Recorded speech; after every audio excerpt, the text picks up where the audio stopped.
is A is a point at a distance 13 centimeter from the center O of a circle of radius 5 centimeter.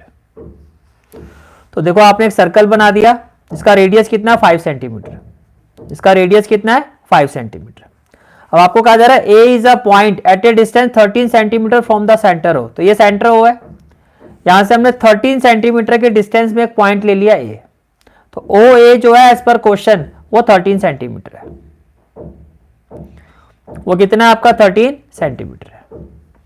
ठीक है, और radius कितना 5, तो radius आपका 5 हो गया. अब कहा जा रहा है AP, अब आपको क्या कहा जा रहा है AP and AQ are the tangent to the circle at P and Q. तो A से आपने टेंजेंट ड्रॉ की AP और एक टेंजेंट ड्रॉ किया आपने AQ.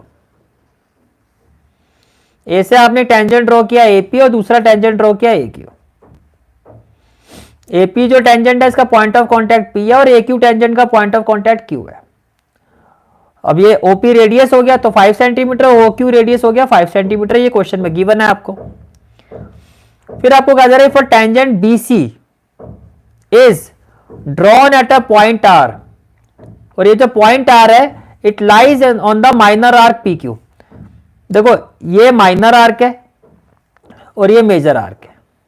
तो माइनर आर्क पे आपने एक पॉइंट ले लिया R, और with respect to this point R आपने टेंजेंट ड्रॉ की BC. देखो क्या कहा गया, if a tangent BC is drawn at a point R lying on the minor arc PQ to intersect AP at B. और ये जो BC जो है वो AP को किस पॉइंट पर इंटरसेक्ट कर रहा है, B पॉइंट पर, एंड AQ एट C, और AQ को किस पॉइंट पर इंटरसेक्ट कर रहा है, C पॉइंट पर. AQ को किस पॉइंट पर इंटरसेक्ट कर रहा है, C पॉइंट पर. अब क्वेश्चन ये है find the perimeter of triangle ABC. तो आपको ABC ये जो ट्राइंगल है ABC ये जो ट्राइंगल है इसका पेरीमीटर आपको फाइंड करना है. Again very important question. तो ये जो ABC ट्राइंगल है आपको इसका पेरीमीटर फाइंड करना है. क्लियर हो गया, ठीक है. तो ये आपका 13 है, ये आपका 5 है, ये आपका गिवन फिगर है इस क्वेश्चन का, और आपको इस ट्राइंगल ABC का पेरीमीटर फाइंड करना है. We have to find the perimeter of this triangle ABC. Is it clear? ठीक है, okay. First of all question में गिवन क्या है, OA गिवन है 13 सेंटीमीटर. तो आप लिखो here OA is equal to 13 centimetre. Then OP is equal to OQ, ये कितना 5 सेंटीमीटर. तो OP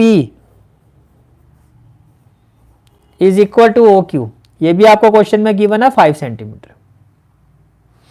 अब आप कहोगे as radius is perpendicular to tangent, as radius is perpendicular to tangent, तो इसका मतलब ये जो एंगल आपका ये 90 डिग्री होगा. Therefore angle OPA, therefore angle OPA ये वाला जो एंगल आपका ये 90 डिग्री होगा.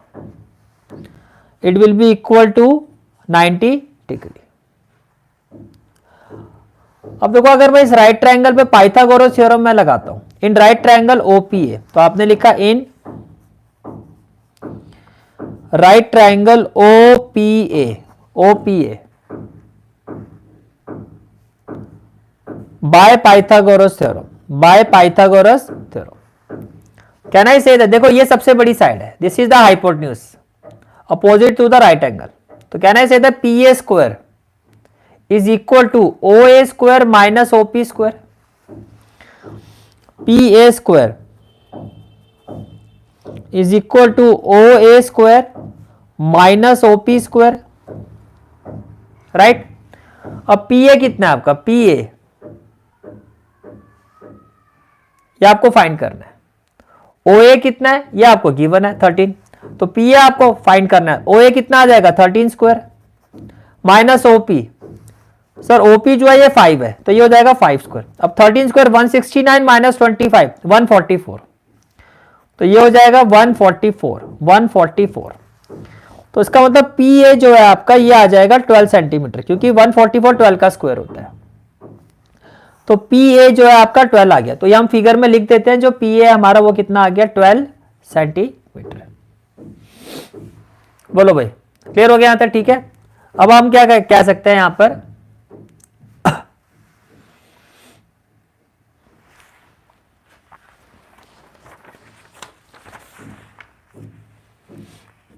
as tangents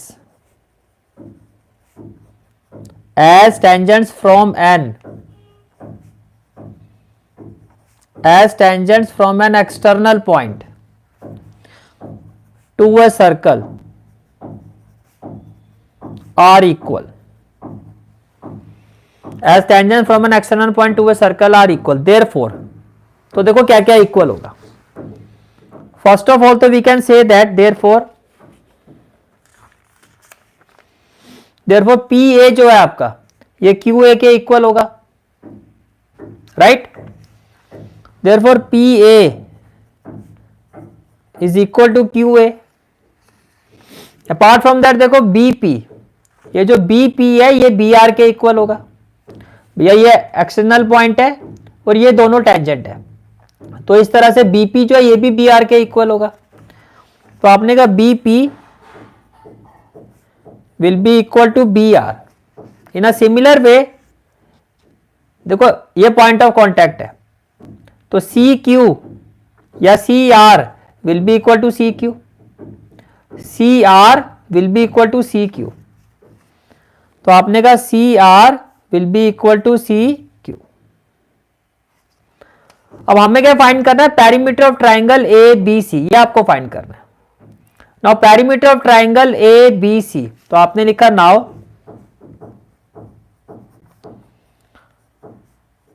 perimeter of triangle A B C किसके इक्वल होगा? किसी भी ट्राइंगल का पेरीमीटर क्या होता है?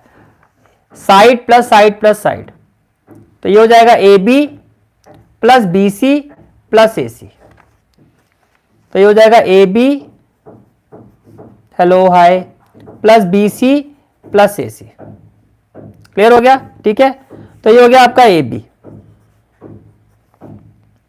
अब देखो ये जो बी सी है, ये जो आपका बी सी है, क्या मैं इसको ले सकता हूं B R plus R C?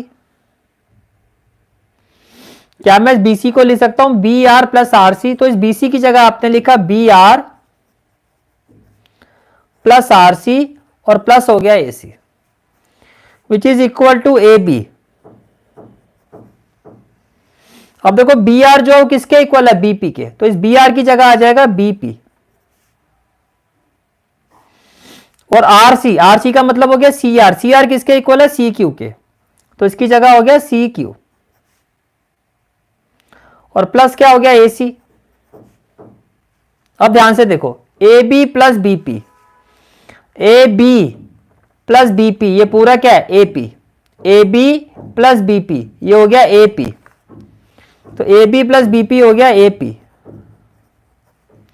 C Q plus A सी, ये हो गया सी क्यू प्लस ए सी, ये पूरा क्या हो गया? ए क्यू। ये पूरा क्या हो गया? ए क्यू। ये हो गया आपका ए क्यू। क्लियर हो गया? ठीक है। अब देखो ये जो आपका ए क्यू है ये पी ए के इक्वल है, तो ये हो जाएगा A P plus A P. P A और ए पी एक ही चीज है, तो ये हो गया ट्वाइस ऑफ ए पी। और ए पी जो है हमारा ये 12 है, ए पी जो है हमारा ये 12 है, तो ये हो गया 2 इंटू 12 इक्वल टू 24 सेंटीमीटर। तो इसका मतलब पेरीमीटर ऑफ ट्राइंगल एबीसी है आपका ये 24 सेंटीमीटर है। This is the final answer of this question. और इसी के साथ आपका एनसीईआरटी एग्जामिनर